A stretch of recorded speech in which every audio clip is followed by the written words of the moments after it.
Welcome Karthikeya. ఈరోజు వాల్మీకి రామాయణంలో రెండో భాగమైన అయోధ్యకాండ కోసం మనం డిస్కస్ చేద్దాం. దానికోసం మీరు ఎక్స్ప్లెయిన్ చేయాల్సి ఉంటుంది. అదే అయోధ్యకాండలో మొదటగా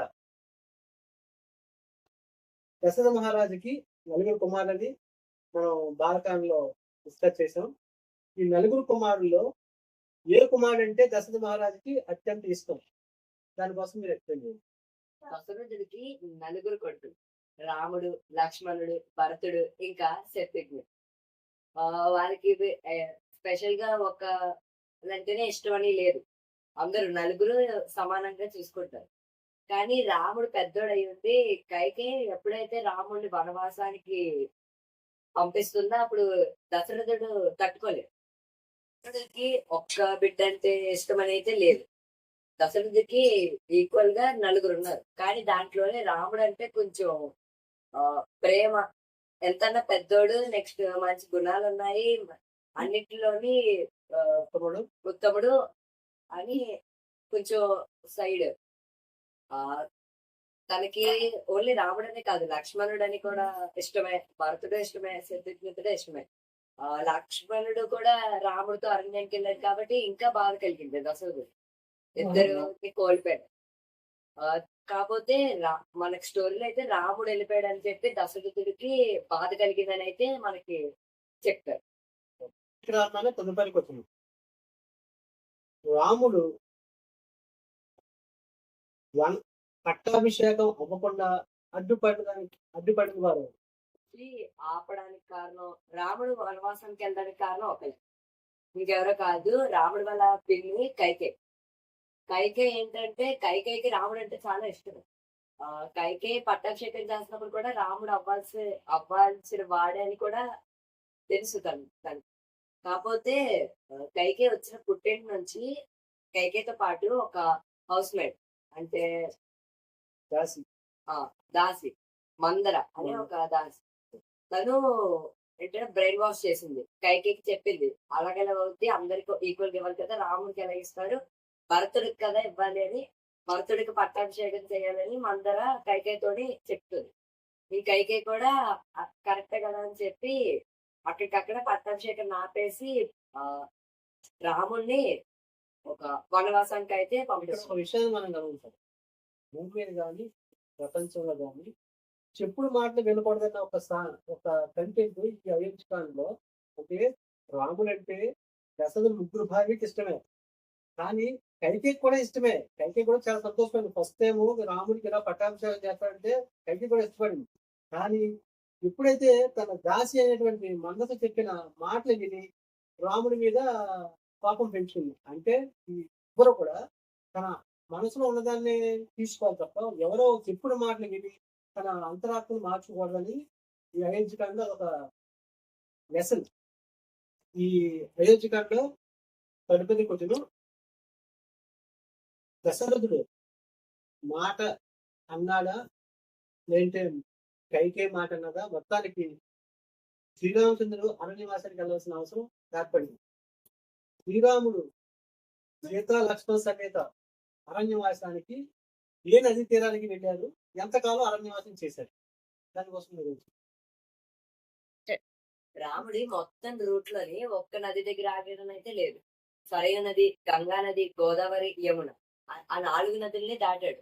ఇప్పుడు మనం రాముడి రూట్ ని తెలుసుకోవాలంటే ఫస్ట్ అయోధ్య నుంచి మొదలెట్టాం. అయోధ్య నుంచి ప్రయాగ్రాజ్ కి అయితే చేరుకున్నాం. ఆ ప్రయాగ్రాజ్ నుంచి చిత్రకోటలోనైతే భరతుడిని కలిసే జరుగుతుంది. ఆ చిత్రకోట నుంచి మన లేపాక్.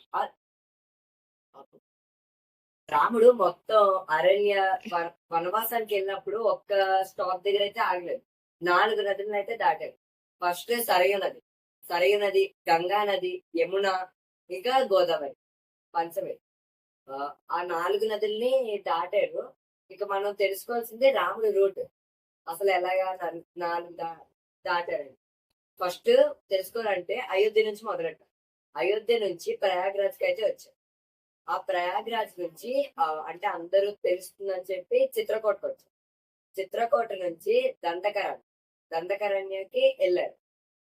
అక్కడి నుంచి కిష్కింధకు, కిష్కిందపూర్ నుంచి లేపాక్షి, లేపాక్షి నుంచి ఆ, రామేశ్వరం, అంటే మన ఇండియా కిందన ఉంటుంది రామేశ్వరం. రామేశ్వరం నుంచి రామసేతు నుంచి లంక ద్వారా వెళ్ళారు, అంటే ఉత్తరప్రదేశ్ నుంచి తమిళనాడు దాకా ట్రావెల్ చేశారు శ్రీలంక దాకా. కానీ ఇక్కడ శ్రీరాముడు వనవాసానికి వెళ్ళడానికి ముందు అయోధ్యలో పరిస్థితి ఏంటి అంటే ఆ ప్రజలు ఎలా రియాక్ట్ అయ్యారు? ఆ అరణ్యానికి వెళ్తున్నప్పుడు రాముడు, అప్పటికి రాముడు పట్టాభిషేకానికి కారణం కూడా ప్రజలే. ప్రజలకి రాముడు అంటే భక్తి ఇంకా ఇష్టం, అంతే ఇష్టం. ఆయన వెళ్ళిపోతే తట్టుకోలేదు. అందుకని చెప్పి ఎప్పుడైతే రాముడు, సీత, లక్ష్మణుడు అరణ్యానికి వెళ్తున్నారో అప్పుడు తట్టుకోలేక రథ వెనకాల వచ్చారు, వాళ్ళతో పాటు ఫాలో అయ్యారు. చాలా దూరం రాముడు వనవాసానికి వెళ్ళడానికి ఏదైతే బయలుదేరో రాముడు రథంతో పాటు చాలా దూరం అయోధ్య ప్రజలు ప్రయాణించండి పుస్తకాలను చూసి నేను కూడా కొంత చదివి నేర్చుకున్నాం. అంటే ఒక నదీ తీరానికి వెళ్ళిన తర్వాత రాముడే ఇంక వాళ్ళని ఇబ్బంది పెట్టలేక ఆ రాత్రి మీద ప్రజలందరినీ నిద్రావస్థ ఉన్నప్పుడు అయోధ్య గారిలో తడిపతికి వచ్చిన దశరథ మహారాజు, ఆ అయోధ్య నగరం పరిపాలించే ఆ మహారాజు దశరథ మహారాజు మరణానికి గల కారణం ఏమి? దశరథుడు మరణానికి కారణం రాముడు లేని లోటు. రాముడు ఇంకా సీత, లక్ష్మణుడు వాళ్ళు ముగ్గురు అరణ్యానికి కైకేయి పంపించడం వల్ల తనకి లేని బాధ, బెంగ. అంతటి రాజైనా చనిపోవడానికి కూడా ఒక ఎమోషనల్ థ్రెట్ అనమాట. అంటే దీని ద్వారా తెలుసుకోవాల్సింది ఆయన గొప్ప రాజైనా ఒక గొప్ప తండ్రి కూడా. అయోధ్య కాలంలో తదుపరి క్వశ్చన్, ఈ అయోధ్య కాలంలో భరత యొక్క పాత్ర ఏమిటి? భరతుడు ఒక గొప్ప తమ్ముడు, లక్ష్మణుడి యొక్క తమ్ముడు భరతుడు, కజిన్. భరతుడి పాత్ర ఏంటంటే ఇప్పుడు రాముడికి తెలియకుండానే అంటే రాముడికి పట్టాభిషేకం వచ్చింది, కానీ కైకేయి అడ్డుకోవడం వల్ల భరతుడికి పట్టాభిషేకం అవుతుంది. అప్పుడు భరతుడు ఇంకా శత్రుఘ్నుడు వాళ్ళిద్దరు వాళ్ళ అమ్మమ్మ వాళ్ళ ఇంటికి అయితే వెళ్తారు. వెళ్ళి వచ్చేలోపు ఇదంతా జరుగుతుంది, అరణ్యానికి పంపించారు. అప్పుడు భరతుడు ఆయన అంటే తల్లిని కూడా ద్వేషించాడు. అప్పుడు చూసి అసలు నేను ఇది ఎలాగా మీరు పంపిస్తారు, నా అన్నయ్యని ఎలా పంపిస్తారు, మా అన్నయ్య రాజు అవ్వలుగా నేను ఎలాగవుతాను అని చెప్పి కొంచెం బాధపడ్డాను. అప్పుడు వెంటనే వాళ్ళు ఎక్కడున్నారో తెలుసుకొని చిత్రకోట రూట్ లోని చిత్రకోట దగ్గరికి వెళ్ళి అన్నయ్య అని వచ్చేమన్నాను. కానీ కైకేయి మాట తప్పడం తనకు కూడా ఇష్టం లేదు. అందుకని చెప్పి నేను రాననేసి, అంటే భరతుడు రాముడి యొక్క చెప్పుడు పాదుకులు, ఆ పాదుకులు తీసుకొని పట్టాభిషేకం చేస్తానని చెప్పి రాజ్యానికి తీసుకెళ్లి పాదుకులకి పట్టాభిషేకం అయితే చేశాం. అంత గొప్ప తమ్ముడు అని అయితే ప్రూవ్ చేస్తాం. అంటే అయోధ్య కాలంలో ఇద్దరు బ్రదర్స్ మధ్య ప్రేమ ఎలాగొనేది తెలియడం కోసం భరతుని చూసి నేర్చుకోవాలి. అంటే భరతుడికి రాజ్యం చేపట్టే అవకాశం ఇచ్చినప్పుడు కూడా అతని అన్న మీద ప్రేమతో అన్న పాదుకులు పెట్టి రాజ్యాన్ని పరిపాలించాలని అయోధ్య కాలం తెలియజేస్తుంది. Thank you very much. ఈ అయోధ్య కాలం మొత్తానికి ఇద్దరు బ్రదర్స్ మధ్య తండ్రి యొక్క ఆవేదన, అన్నదమ్ముల అనుబంధం తెలియజేసుకున్నాం. అదేవిధంగా తదుపరి అధ్యాయం ఏంటి? అరణ్యకాండ. ఓకే, మళ్ళీ ఒకసారి మనం అరణ్యకాండ డిస్కస్ చేద్దాం. Thank you for this show, mister Karthikeya.